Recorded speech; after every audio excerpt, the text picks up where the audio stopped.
Okay, finally I'm making this review of the ShengShou clock. The ShengShou magic magnetic magic clock. Now, this is the very first ever, mass-produced magnetic magic clock out there on the market. It came out like about a month or so ago. So, yeah. Here's the box of it. Mine's kind of a bit damaged, but hey, I don't care. It has this girl on it, which is sort of anime, inspired-ish. But yeah, other than that, it's a really cool looking box. No, but yeah. Other than that, it's a box. And it comes with a solution guide booklet. Which the solution guide booklet teaches you a method, which is the cross method, where you solve, your cross center, you match this one, solve these 5 first, then the corners, flip over, do the same thing. Yeah, it's actually pretty simple, though. Yeah, and the thing is, it has it both in English, there's an English side, and a Chinese side. Oh, also, fun fact, is that this QR code.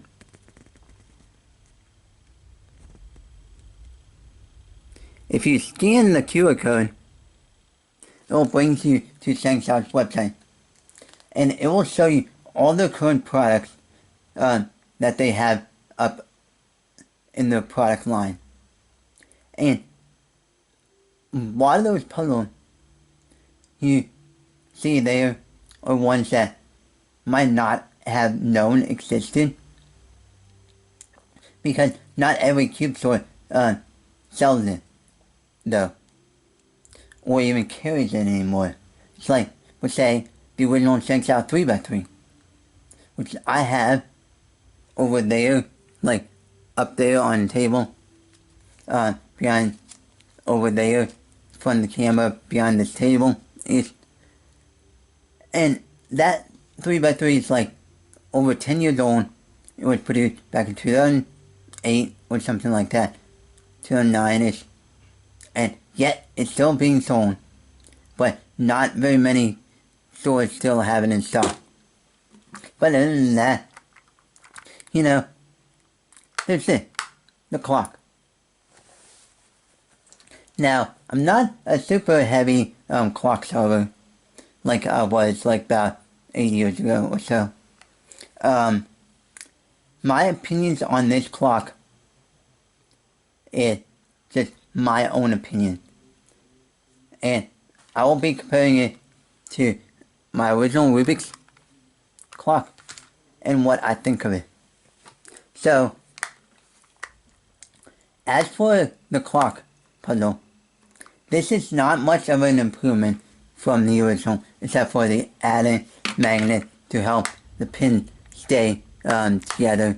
So, the magnets are there in order to help keep the pin staying up. And back in the day, like 4 or 5 years ago, there was, in the puzzle community, people were using the Langau clocks, because those were very popular, which I have one, but mine's in the boxes behind the camera, over there-ish, but it's buried in that box, in those boxes, somewhere. And other than that, one of the biggest issues was that these pins, when they was pushed upward, they wouldn't stay up, so they would just go thump, flop down. And now I haven't used mine that much, but I've experienced that a tiny bit. No. But other than that, that's where the magnets are only used. As of turning this, it's meh. Now, this may improve after I do like 1,000 more solves or something like that. But still, I haven't done that many solves on it. Probably like maybe 15, 50, something like that. So not that much though. What I've noticed is that if you have the just slightly off-center like that, or something like off-centered, so you've got lockup. The pins cannot move. Like on this one, the original, you can have that issue. No. Yeah, but it's a pain. No, because this one, I've never really gotten that issue. But this one, I've had that issue while scrambling and solving it. Another issue that I've had where is that this feels stiff. No, this issue maybe will be probably fixed over time as I break it in more. But it feels stiff, though, where it like feels tighter though and harder to move. It's like comparing, let's say, if you ever experienced playing around with a Rubik's 1.0 3x3, like the variant that came out 8 years ago, or like 10 years ago, or something like that. The sticker variant, though, and got a brand new one, and right out of the box, they didn't turn very good. No, but you have to lube and break it in and stuff like that to make it better. But it sort of feels like that, where it's stiff, but still able to turn good. No, but it's not that super speedy. Another issue that I've had is clicking this. No. As I'm turning it, like this, it's like, the clicking is, like, not that super subtle. No. I like it where it's like, strong enough that you can feel it and hear it, though, but weak enough that it's not like an annoyance, though. Like on my original Rubik's clock, though you can definitely hear it and feel it, though, when turning. Though on this, you can hear it, but it's not that super tactile feel, no. Yeah. So, with that said, I rely on that clickiness to actually keep in my mind, like, count how many turns I actually do. And that's, like, when scrambling it, that's how I figure, count to myself, okay, I need to, like, this many turns, like, a -6 turns, or like -5 turns, or something like that. Whatever, how many turns, and whatnot.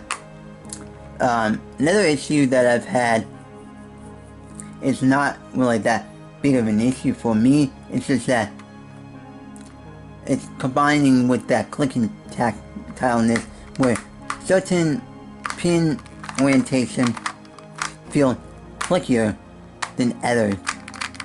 No. Yeah, like especially with just one pin up, that feels much more clickier and better. No, but with like 2 pins up, that's meh.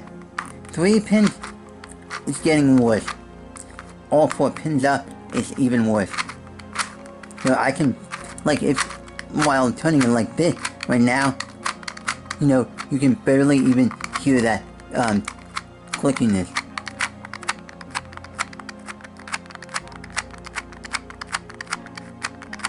versus like that was much more stronger. Though, now talk about the benefit of the positive of this. The good things that I like about this. It's one, as you can see, up there, and there, the outside clear shell is held together by screws. So that means you can unscrew these and take off this clear shell to disassemble it even further in order to lube it, and even change out the panel, the frame, the inserts, to make custom inserts and all that stuff. Versus like the original Rubik's clock has no screws holding the outer shell together. It's all like, it was like just sonic welded shut together. And if you are not careful enough taking this apart, back in the day, in order to take this apart, you would have like an X-Acto knife, something like that, to pry apart the seams in order to take it apart, which is okay. And then a lot of people would just glue it back together or like tape it together. In this case, I decided, you know what, it doesn't really need any adhesive of any sort to keep it together, because it's fine the way it is. It stays together well enough, strong enough. But the thing is, with prying it apart with the knives and stuff, there's a risk of the knife slipping and cutting yourself, or there's even more risk of like you slicing part of the casing and damaging it all. Like when prying apart the casing and stuff, you may end up like cracking the casing and all this stuff. So it's like a pain to take apart the original. The screws on this ShengShou makes it so much easier. It's just a matter of a few minutes, like maybe a minute or two unscrewing it, and then once you get those screws out, you unscrew the black casing, and then pop that off, and bam, you're into the internal gears and springs and stuff. The price wise of this is not too terribly bad, about maybe $20, something like that. Whatever's on the screen shows you what the retail price is, though. And I do not have the Qi clock yet to even compare it more.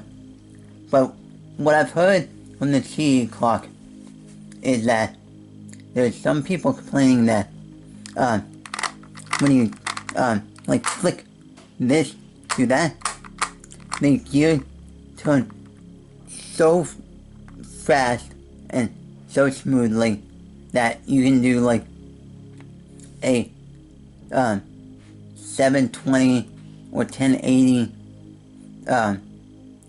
degree turn rotation of the gear with one flick.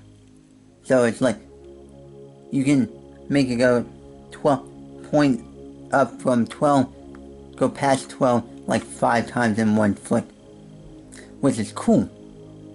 But some people complain that it's too